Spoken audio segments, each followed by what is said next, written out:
Bit of a big jump up there. Hi everyone. It's absolutely my pleasure to be here with you all today in a room with so many communicators, so thank you for listening and for hearing me. My name is Claire Evans and I'm here to speak to you about corporate communications. But before I do, I'd like to share a bit about my background.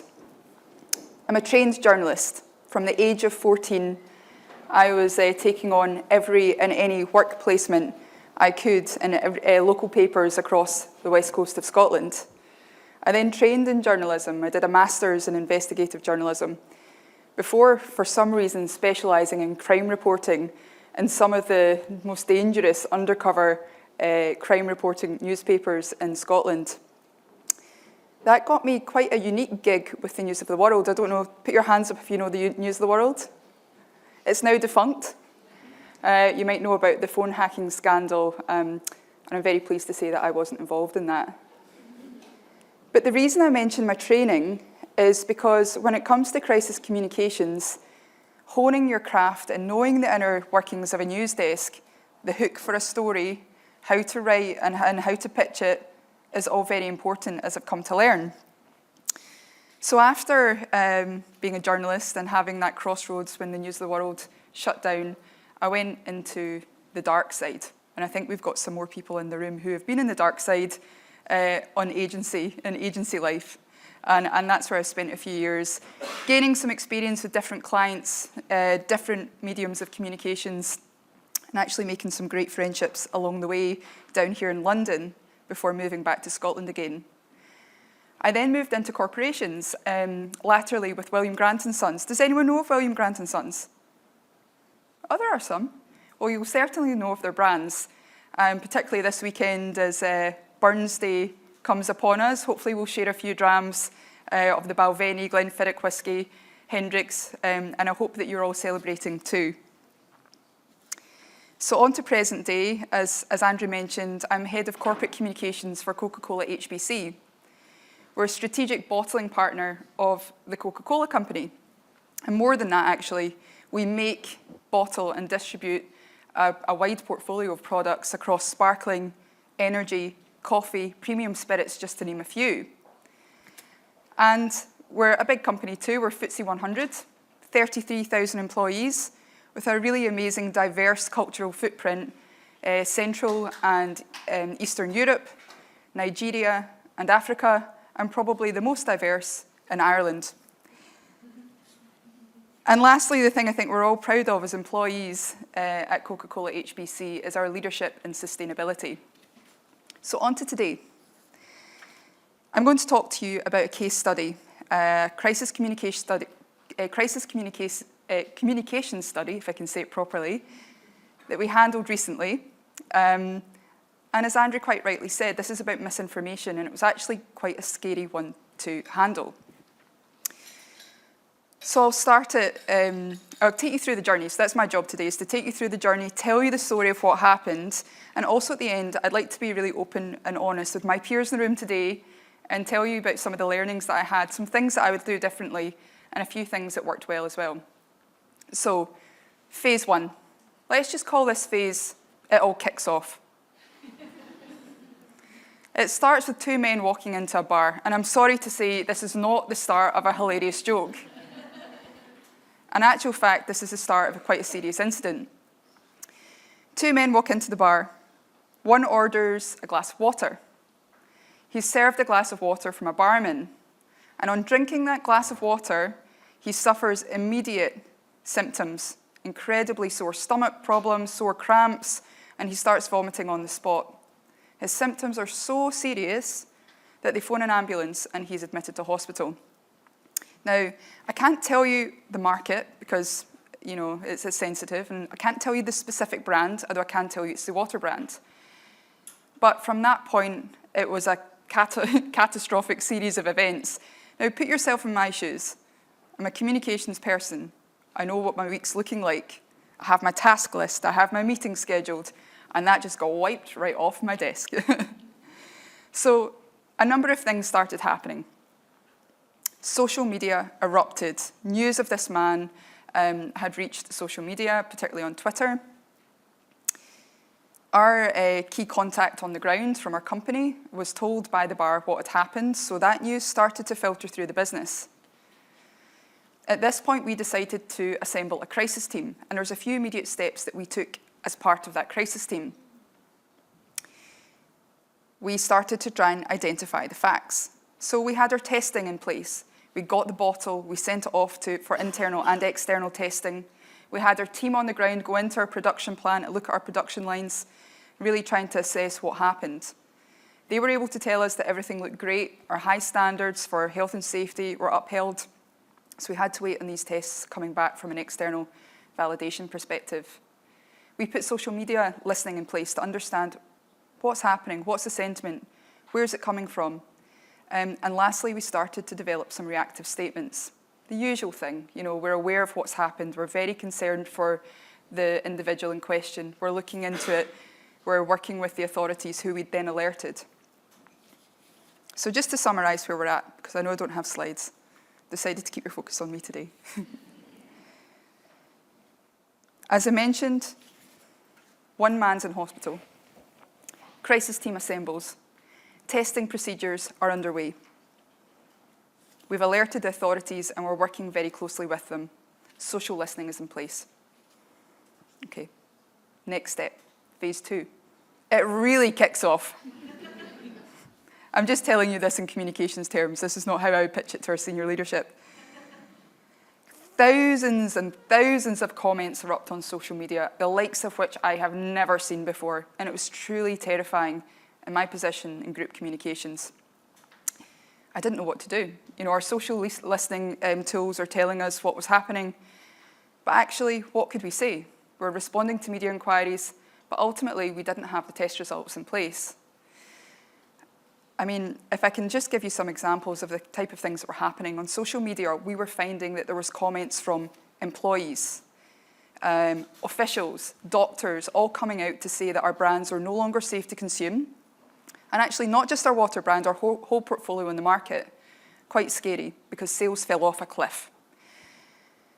The other thing that we were made aware of was essentially psychosis had set in. People were going to the hospital with symptoms, and they were then saying, actually, I drank this brand, and that's why I'm experiencing these symptoms.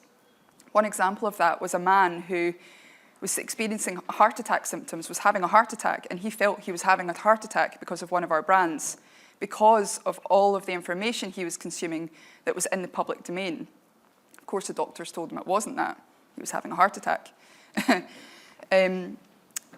So if I can recap again where we're up to. Sales have dropped completely. One person is in hospital with a very serious condition. Outrage on social media, it's gone absolutely viral. We cannot control it. We can't get our arms around it. The public is very concerned. There's panic everywhere.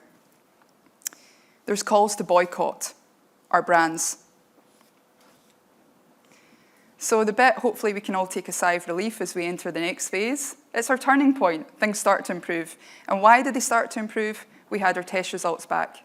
The test results showed that this was an isolated incident.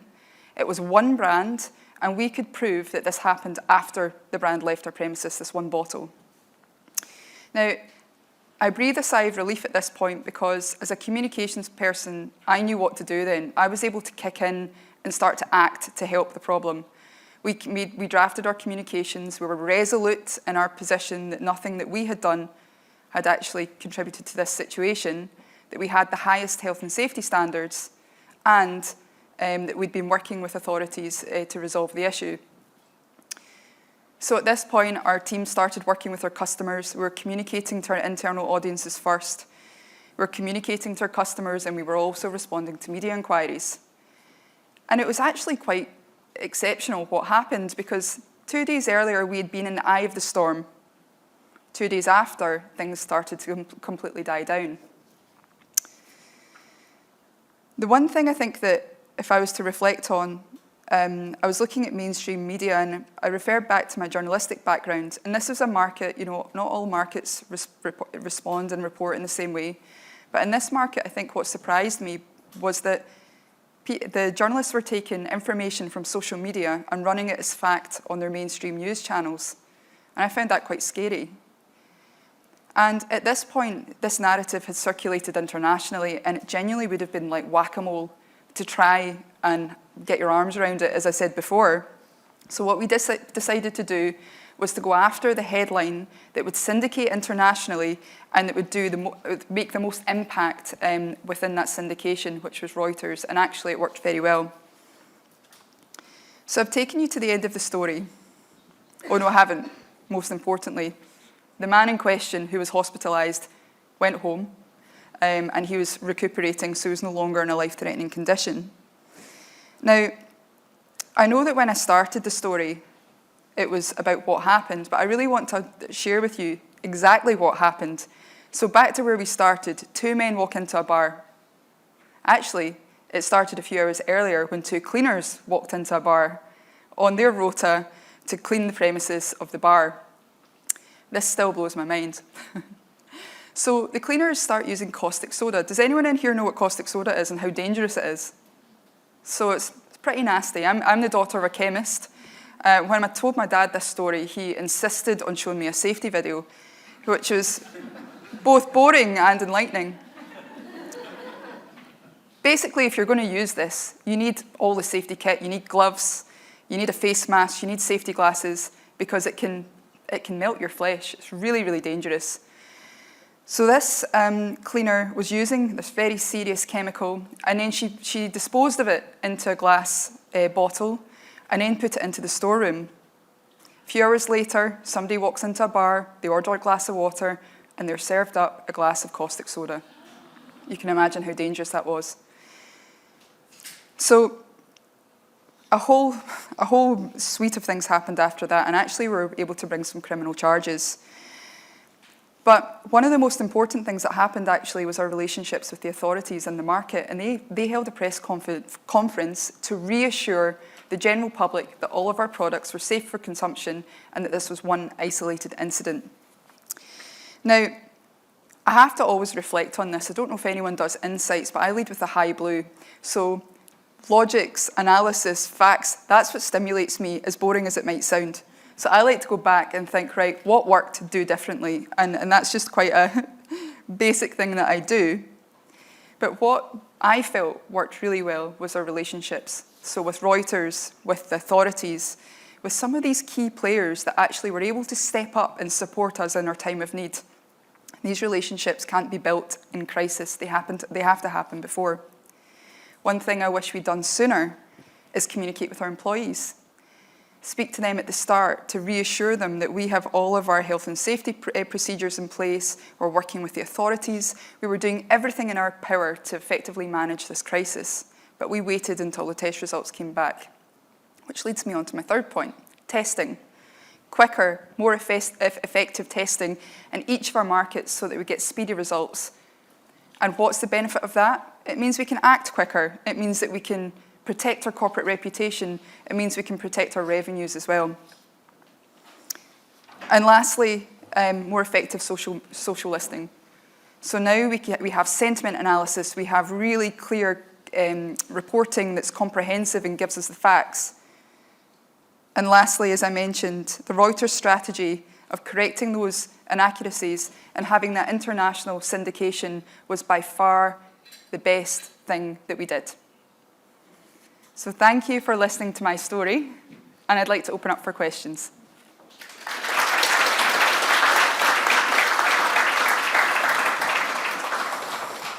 Okay, any questions?